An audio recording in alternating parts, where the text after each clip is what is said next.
ഈ അഹമ്മദാബാദ് വിമാനാപകടം നടന്ന് അതിൻ്റെ പ്രാഥമിക റിപ്പോർട്ട് സമർപ്പിച്ചിട്ടുണ്ട്. അതിൽ കുറച്ച് കാര്യങ്ങളൊക്കെ പറയുന്നുണ്ട്. പക്ഷേ അതിന് തുടർച്ചയായിട്ട് വിവാദങ്ങളുമൊക്കെ വരുന്നു. പക്ഷേ ഇപ്പോൾ അതിൻ്റെ ക്യാപ്റ്റനാണ് ഈ അപകടത്തിന് കാരണം എന്ന രീതിയിൽ ചില മാധ്യമങ്ങൾ റിപ്പോർട്ട് ചെയ്തിട്ടുണ്ട്. എന്താ അതിൻ്റെ വിശദാംശങ്ങൾ? അതായത് ഈ വിമാനാപകടത്തിൻ്റെ പ്രാഥമിക അന്വേഷണ റിപ്പോർട്ടിലെ വിവരങ്ങൾ ആദ്യം റിപ്പോർട്ട് ചെയ്തത് വിദേശ മാധ്യമങ്ങളാണ്. അപ്പോൾ ഇവിടെയും അമേരിക്കയിൽ നിന്നുള്ള വാൾ സ്ട്രീറ്റ് ജേണൽ അവരൊരു നിഗമനത്തിലേക്ക് എത്തുകയാണ്. ഈ അപകടത്തിൻ്റെ കാരണക്കാരൻ ഈ വിമാനത്തിൻ്റെ ക്യാപ്റ്റൻ, കൃത്യമായി പറഞ്ഞാൽ സുമിത് സബർവാൾ എന്ന് പറയുന്ന ആളാണ് ഈ അപകടത്തിന് ഉത്തരവാദി എന്നുള്ളതാണ്. അതായത് ഈ ഫ്യൂവൽ സ്വിച്ച് ഉണ്ടല്ലോ, അത് ഓഫ് ചെയ്തത് ഈ ക്യാപ്റ്റൻ ആണ് എന്നുള്ളതാണ് അവർ റിപ്പോർട്ട് ചെയ്യുന്നത്. അവർക്ക് ഈ വിവരം എവിടുന്ന് കിട്ടിയെന്നുള്ളത് അവർ വ്യക്തമാക്കിയിട്ടില്ല. ഒരു പക്ഷേ ബോയിങ്ങും ജിഇയും അമേരിക്കൻ കമ്പനിയാണ്. അതുകൂടാതെ ഫെഡറൽ ഏവിയേഷൻ അതോറിറ്റി ഈ അന്വേഷണവുമായി സഹകരിക്കുന്നുണ്ട്. അത് അമേരിക്കൻ ഏജൻസിയാണ്. ചിലപ്പോൾ അവിടെ നിന്നുള്ള വിവരങ്ങളുടെ അടിസ്ഥാനത്തിലായിരിക്കണം ഈ വാർത്ത പുറത്തു വിട്ടേക്കുന്നത്. ഈ വാൾ സ്ട്രീറ്റ് ജേണൽ അത്യാവശ്യം നല്ല വിശ്വാസ്യതയുള്ളൊരു മാധ്യമം കൂടിയാണ്. അതുകൊണ്ട് ഈ വാർത്തയെ നമുക്ക് ഈ ഘട്ടത്തിൽ അങ്ങ് തള്ളിക്കളയാനും സാധിക്കില്ല. ഇനി അറിയേണ്ടത് ഈ സുമിത് സബർവാൾ എന്ന് പറയുന്ന ഈ പൈലറ്റ് അല്ലെങ്കിൽ ആ വിമാനത്തിൻ്റെ ക്യാപ്റ്റൻ, അയാൾ എന്തിനിത് ചെയ്തു എന്നുള്ളതാണ് അറിയേണ്ടത്.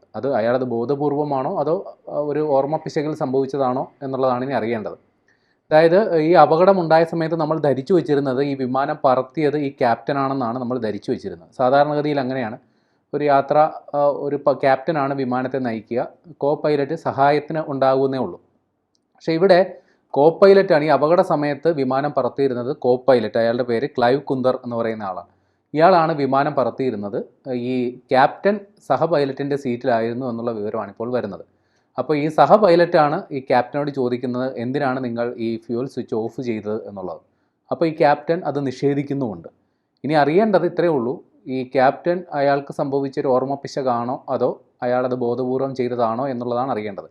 പക്ഷേ നമുക്ക് ഇതിൽ അത് ഒരു ഓർമ്മപ്പിശക് വരാനുള്ള സാധ്യത തുലവും കുറവാണെന്ന് വേണം മനസ്സിലാക്കാൻ. കാര്യം ഈ ക്യാപ്റ്റൻ എന്ന് പറയുന്നത് ഏതാണ്ട് 15,638 മണിക്കൂർ വിമാനം പറത്തിയിട്ടുള്ള അനുഭവ സമ്പത്തുള്ള ഒരാളാണ്. ഈ സഹ പൈലറ്റ് 3,403 മണിക്കൂർ വിമാനം പറത്തിയിട്ടുണ്ട്. അപ്പോൾ ഇവർക്ക് ഇതൊരു അറിവില്ലായ്മയല്ല. ചിലപ്പോൾ ഈ ഒരുപാട് ചെയ്തവർക്കും ഇപ്പോൾ ആശാൻ പിഴച്ചാൽ ഏത്തം ഇല്ലയെന്ന് ഒരു ചൊല്ലുണ്ടല്ലോ എന്ന് പറയുന്നത് പോലെ ഒരുപാട് അനുഭവ സമ്പത്തുള്ള ആൾക്കും ചിലപ്പോൾ ഒരു പിഴവ് പറ്റിയേക്കാം. അങ്ങനെ പറ്റിയൊരു പിഴവാകാൻ സാധ്യതയുണ്ട്. പക്ഷെ അതേസമയം തന്നെ മറ്റൊരു സാധ്യതയും തള്ളിക്കളയാനാകില്ല. കാരണം ഈ ഫ്യൂവൽ സ്വിച്ച് ഈ പൈലറ്റുമാരുടെ ആജ്ഞയ്ക്ക് വിരുദ്ധമായി അത് സ്വന്തമായി പ്രവർത്തിച്ചിട്ടുണ്ടാവും എന്ന തരത്തിലുള്ള സംശയവും ബലപ്പെടുന്നുണ്ട്. കാരണം ഈ ക്യാപ്റ്റൻ അല്ലെങ്കിൽ മറ്റേ സഹ പൈലറ്റ് ആരെങ്കിലും ഒരാൾ ഈ ഫ്യൂവൽ സ്വിച്ച് നേരത്തെ കൈകാര്യം ചെയ്തിട്ടുണ്ടെങ്കിൽ അതിനൊരു ലോക്കിംഗ് സൗണ്ട്, ഇത് ലോക്ക് വീഴുമ്പോൾ ഒരു ശബ്ദം ഉണ്ടാകും. ആ ശബ്ദം ഈ വോയിസ് ഡാറ്റ റെക്കോർഡറിൽ ഉണ്ടാകേണ്ടതാണ്. പക്ഷേ അന്വേഷണ സംഘത്തിന് അങ്ങനൊരു ശബ്ദം കിട്ടിയിട്ടില്ല. അപ്പോൾ എങ്ങനെ ഈ ഫ്യൂവൽ സ്വിച്ച് റൺ എന്ന മോഡിൽ നിന്ന് കട്ട് ഓഫിലേക്ക് പോയി എന്നുള്ളത് ഇനിയും അവ്യക്തമാണ്. അപ്പോൾ ചില സംശയങ്ങൾ ബലപ്പെടുന്നുണ്ട്. ഇത് ഈ യന്ത്രത്തിന് വന്ന സ്വാഭാവിക തകരാർ, അതായത് ചില സെൻസറുകൾക്ക് വന്ന തകരാർ നിമിത്തം ചില യന്ത്രഭാഗങ്ങൾ നമ്മുടെ ആജ്ഞയ്ക്ക് വിരുദ്ധമായിട്ട് പ്രവർത്തിച്ചിട്ടുണ്ടാകാം. അത്തരം ചില സൂചനകളും ഇപ്പോൾ പുറത്തു വരുന്നുണ്ട്. കാര്യം ഈ വിമാനം അപകടത്തിൽ പെടുന്നതിന് തൊട്ട് മുമ്പ് ഈ വിമാനം ഡൽഹിയിൽ നിന്ന് അഹമ്മദാബാദിലേക്ക് പറന്നിറങ്ങിയപ്പോൾ അത് അന്ന് നയിച്ചിരുന്ന ആ വിമാനത്തെ ഓടിച്ചിരുന്ന ക്യാപ്റ്റൻ ഇതിൻ്റെ ലോഗ് ബുക്കിൽ ഒരു തകരാർ എഴുതി ചേർത്തിട്ടുണ്ട്. അതായത് ഓരോ യാത്ര കഴിയുമ്പോഴും പൈലറ്റുമാർ ആ വിമാനത്തിന് എന്തെങ്കിലും കുഴപ്പമുണ്ടോ എന്ന് സംബന്ധിച്ച് കൃത്യം അവരുടെ ഒരു അനുഭവം എഴുതി വെക്കണം. അപ്പോൾ അയാൾ എഴുതി വെച്ചത് ഇങ്ങനെയാണ്: സ്റ്റെബിലൈസർ പൊസിഷൻ ട്രാൻസ്ഡക്ടർ ഡിഫക്റ്റ്. അതായത് ഈ വിമാനത്തിൻ്റെ മുഖഭാഗം ഉണ്ടല്ലോ, ഈ മൂക്കെന്നാണ് അറിയുക, കൂർത്തിരിക്കുന്ന ഭാഗം, അത് ഉയർത്തുകയും താഴ്ത്തുകയും ചെയ്യാവുന്ന ഒരു സംഗതിയാണ്. അതിൻ്റെ ഉയർത്തലും താഴ്ത്തലും അത് നിയന്ത്രിക്കുന്ന സെൻസറിനെയാണ് നമ്മൾ ഈ പറയുന്ന സ്റ്റെബിലൈസർ പൊസിഷൻ ട്രാൻസ്ഡക്ടർ എന്ന് പറയുക. അപ്പോൾ ആ സെൻസറിന് എന്തോ തകരാറുണ്ടെന്ന് ഈ പൈലറ്റ് റിപ്പോർട്ട് ചെയ്തിട്ടുണ്ട്. പക്ഷേ ആ വിമാനത്തിൻ്റെ ആ തകരാറ് ബോയിങ്ങിൻ്റെ നിർദ്ദേശാനുസരണം അവരത് ട്രബിൾ ഷൂട്ട് ചെയ്തു എന്നാണ് പറയുക, തകരാർ പരിഹരിച്ചിട്ടുണ്ട്. അതിനുശേഷമാണ് ഈ വിമാനം സർവീസിന് കൊണ്ടുപോയത്. പക്ഷേ ഇതിൻ്റെ സർവീസ് ഹിസ്റ്ററി പരിശോധിക്കുമ്പോഴും സമാനമായ ചില പ്രശ്നങ്ങളിലൂടെ ഈ വിമാനം മുമ്പ് കടന്നുപോയിട്ടുണ്ട്.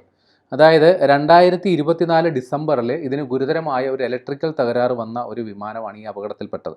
അതേപോലെ തന്നെ 2015 ഇതിൻ്റെ ക്യാബിൻ എയർ കംപ്രസർ, അതായത് വിമാനത്തിൻ്റെ അകത്തുള്ള മർദ്ദം നിയന്ത്രിക്കുന്ന സംവിധാനം, അതിന് ഗുരുതരമായ തകരാറ് വന്നതിനെ തുടർന്ന് ഇത് എമർജൻസി ലാൻഡ് ചെയ്തിട്ടുള്ളൊരു വിമാനമാണിത്. അതേപോലെ 2024 ഡിസംബറിൽ ഇതിനൊരു സാങ്കേതിക തകരാറ് കണ്ടെത്തിയതിനെ തുടർന്ന് ഈ അന്നത്തെ വിമാനയാത്ര വരെ റദ്ദാക്കിയിട്ടുണ്ട്. അപ്പോൾ ഒരു അപകടം ഉണ്ടാകുമ്പോൾ തീർച്ചയായിട്ടും ഇതിൻ്റെ പഴയ സർവീസ് ഹിസ്റ്ററി ഈ അന്വേഷണ സംഘം പരിശോധിക്കും. അപ്പോൾ സർവീസ് ഹിസ്റ്ററി നോക്കുമ്പോൾ ഇത്തരത്തിൽ ചില അപാകതകൾ ഈ വിമാനത്തിന് മുമ്പുണ്ടായിരുന്നു. അപ്പോൾ ഇത്തരം അപാകതകൾ ഈ വിദഗ്ധരിപ്പോൾ ചൂണ്ടിക്കാട്ടുന്നത് ഈ സെൻസറുകൾ, അതായത് പലപ്പോഴും ഇതിന് ഇലക്ട്രിക്കൽ തകരാറുകൾ വന്നിട്ടുള്ള ഒരു വിമാനമാണെന്ന് പറയുന്നു. അതുകൊണ്ട് തന്നെ സെൻസറുകൾ ചിലത് നമ്മുടെ ആജ്ഞയ്ക്ക് വിരുദ്ധമായി പ്രവർത്തിക്കുന്ന തരത്തിൽ അതിനെന്തെങ്കിലും തകരാറുകൾ വന്നിട്ടുണ്ടാകാനുള്ള സാധ്യത തള്ളിക്കളയാനാവില്ല എന്നാണ് വിദഗ്ധർ ചൂണ്ടിക്കാട്ടുന്നത്. അതുകൊണ്ട് തന്നെ ഈ പറയുന്ന പോലെ ഫ്യുവൽ സ്വിച്ചും, അതായത് നേരത്തെ 2018 ഫെഡറൽ ഏവിയേഷൻ അതോറിറ്റി ഇത് സംബന്ധിച്ചൊരു മുന്നറിയിപ്പ് എയർ ഇന്ത്യ അധികൃതർക്ക് കൊടുത്തിരുന്നു. അതായത് ഈ ഫ്യുവൽ സ്വിച്ച് അതിൻ്റെ കാലപ്പഴക്കം കൊണ്ടോ അല്ലെങ്കിൽ മറ്റ് ചില കാരണങ്ങൾ കൊണ്ടോ അതിൻ്റെ ഈ ലോക്കിംഗ് ഫെസിലിറ്റി അത് പൂർണ്ണമായ തോതിൽ പ്രവർത്തിക്കണമെന്നില്ല. അതുകൊണ്ട് ഈ ഫ്യുവൽ സ്വിച്ചിന് കാര്യമായ പരിശോധനകൾ നടത്തണം, കേടുപാടുകളുണ്ടെങ്കിൽ അത് പുനഃസ്ഥാപിക്കണം എന്നുള്ള നിർദ്ദേശം ഫെഡറൽ ഏവിയേഷൻ അതോറിറ്റി 2018 കൊടുത്തിരുന്നു. പക്ഷേ അതൊരു മാർഗനിർദ്ദേശം മാത്രമാണ്, ഒരു കർശനമായി പാലിക്കേണ്ട ഒരു ഉത്തരവല്ല എന്ന ന്യായം പറഞ്ഞ് എയർ ഇന്ത്യ അധികൃതർ ആ ഉത്തരവിന് കാര്യമായ പരിഗണന കൊടുത്തിരുന്നില്ല. അവർ ഈ ഫ്യുവൽ സ്വിച്ചിനെ കുറിച്ച് കാര്യമായ പരിഗണന കൊടുത്തില്ല. പക്ഷേ ഈ അപകടത്തിന് ശേഷം ഈ ഫ്യുവൽ സ്വിച്ച് ആ അപകട സ്ഥലത്ത് നിന്ന് വീണ്ടെടുത്തിരുന്നു. അപ്പോൾ ഈ ഫ്യുവൽ സ്വിച്ചിന് പ്രാഥമിക പരിശോധനയിൽ ഏതെങ്കിലും തരത്തിലുള്ള സാങ്കേതിക തകരാറില്ല എന്നാണ് ഇപ്പോൾ അധികൃതർ പറയുന്നത്. എയർ ഇന്ത്യയുടെ സിഇഒയും ആ കാര്യം സ്ഥിരീകരിക്കുന്നുണ്ട്. അതായത് ഈ വിമാനത്തിന് ഏതെങ്കിലും തരത്തിലുള്ള ഒരു സാങ്കേതിക തകരാർ ഉണ്ടായിട്ടില്ല എന്നാണ് എയർ ഇന്ത്യയുടെ ഇപ്പോഴത്തെയും വിശദീകരണം. അപ്പോൾ ഇപ്പോൾ ഈ പുറത്തു വന്ന വാർത്തയും എയർ ഇന്ത്യയുടെ വാദവും വിശദീകരണവും കൂട്ടി വായിക്കുമ്പോൾ ഈ വിമാനത്തിൻ്റെ ക്യാപ്റ്റൻ അയാൾക്ക് പറ്റിയ ഒരു പിഴവ്, ഒന്നെങ്കിൽ അയാൾ അത് ബോധപൂർവം ചെയ്തതാകാം, അല്ലെങ്കിൽ അയാൾക്ക് പറ്റിയൊരു പിഴവ്, ഓർമ്മപ്പിശക്, അതായത് കുറേ നാളായിട്ട് ചെയ്യുന്ന ജോലിയിൽ തന്നെ അയാൾക്കൊരു പിഴവ് സംഭവിച്ചു. അത് ഇത്രയും വലിയൊരു ദുരന്തത്തിലേക്ക് പോയി. ഏറ്റവും പ്രധാന സംഗതി, ഈ ഫ്യൂവൽ സ്വിച്ച് കട്ട് ഓഫിലേക്ക് പോയിട്ടും ആ വിമാനം പൂർവ്വസ്ഥിതിയിലാക്കാനായിട്ട് ആ വിമാനം നയിച്ചിരുന്ന സഹ പൈലറ്റ് അവസാനവട്ട ശ്രമം നടത്തിയിരുന്നു. ആ വിമാനം ടേക്ക് ഓഫ് നടത്തി ആദ്യം 3 സെക്കൻഡ് വരെ ഒരു കുഴപ്പമില്ല. അതിനുശേഷമാണ് ഈ ഫ്യൂവൽ സ്വിച്ച് ഇതിങ്ങനെ തെറ്റിയിരിക്കുന്ന കാര്യം ആ വിമാനം ശ്രദ്ധയിൽപ്പെടുന്നത്. ഉടനെ തന്നെ ആ ഫ്യൂവൽ സ്വിച്ച് പൂർവ്വസ്ഥിതിയിലാക്കാൻ ശ്രമിച്ചു.